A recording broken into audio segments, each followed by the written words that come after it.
Hello students, hello parents. This is a short presentation on GCSE Geography. So first of all, to give you a bit of admin, first of all, we focus our attentions to the IGCSE.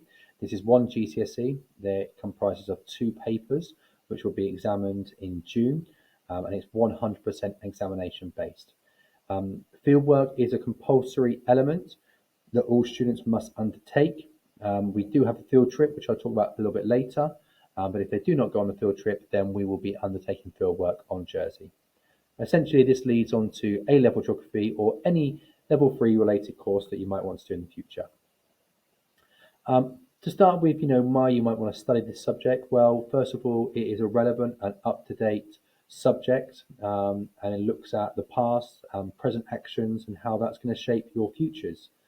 Geography is going to help you better understand the world around you in which we live in, and the world that you're going to live in within the future. And it is an engaging and relevant subject that enables you to explore the world with the issues that you are going to face within it, and allows you to have skills that are of real benefit to employers in the future, which I'll come on to in a moment. To give you a bit more background on the two papers, one is 70 marks, one is 105.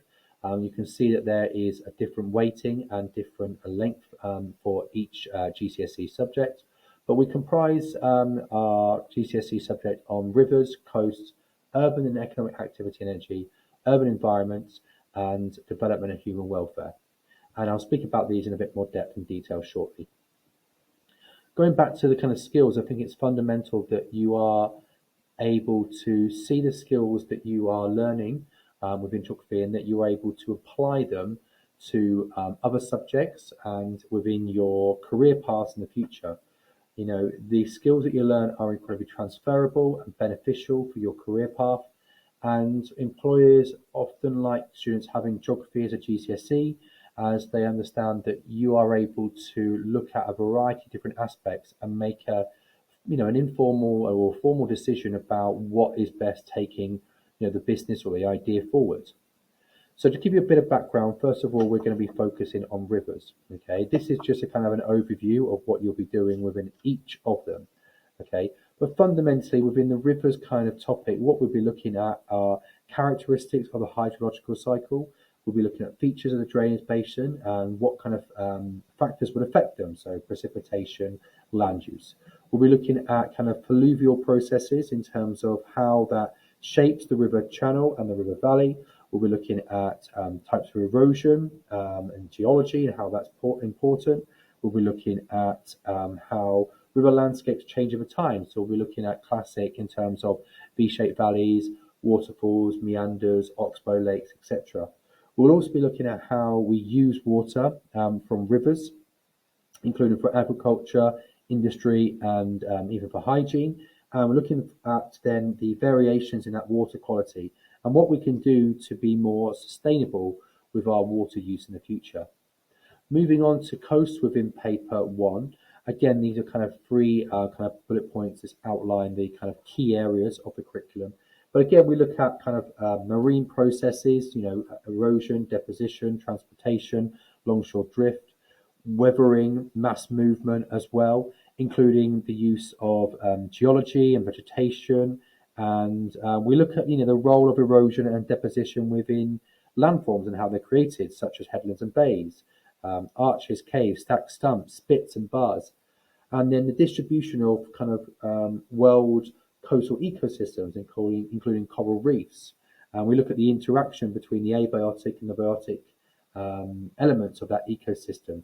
And then finally, on that final bullet point, we look at the conflicts between the different users of the coastline, the causes of coastal flooding, and how we can manage strategies in the future of our coastline. Moving on to paper two, which is predominantly human, they will have some kind of physical aspects to it. What we first of all is we focus on economic activity and energy. So we look at classifications of employment and how employment has changed and where we would find these economic activities taking place.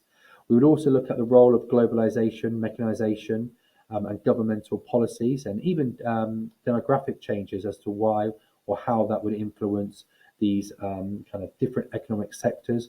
And then we look at the positive and negative impacts of this economic shift on these different contrasting countries, and look at how informal employment and characteristics within a megacity can have, a negative influence. We also then start to move on to how energy demands need to be created for these kind of large urban areas, including looking at the use of non-renewable and renewable energies, and how we can then obviously use that in a sustainable way, which links into urban environments really, really nicely. So we start looking at the trends of urbanization over the last 50 years, and we look at the differences or different factors that will affect the rates of urbanization and the emergence of megacities. We look at congestion, transport, employment, crime, and environment, and how these different factors that will affect the urban land use patterns. We look at the urban challenges for a developed country. We look at how food and transport and energy and waste disposal could have an issue, and how we can solve the issues with kind of favelas or those within the informal economy. And then we look at a little bit more like the UK study about rural to urban fringes, housing estates, the different roles that people would have, obviously, in the construction of them, from planners and politicians, property developers, industrializations, and how that can have, again, a difficulty in terms of sustainability. And within our final area, we look at human development and human welfare.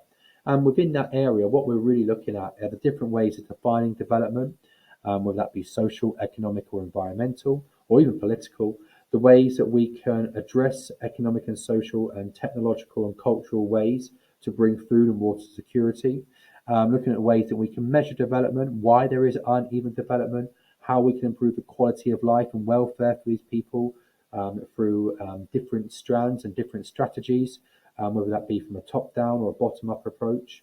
And then we start to think about, well, actually, what can individuals and governments do, to really improve the lives of people across the world. All whilst focusing on our fieldwork, and our fieldwork will be focused around rivers, coasts, and urban areas and energy.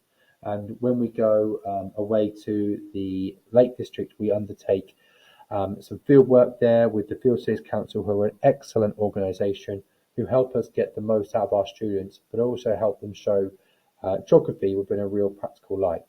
So I hope you really enjoyed this presentation. Any questions you do have, please come and speak to me, either at the options evening or send me an email, and I'd be happy to help.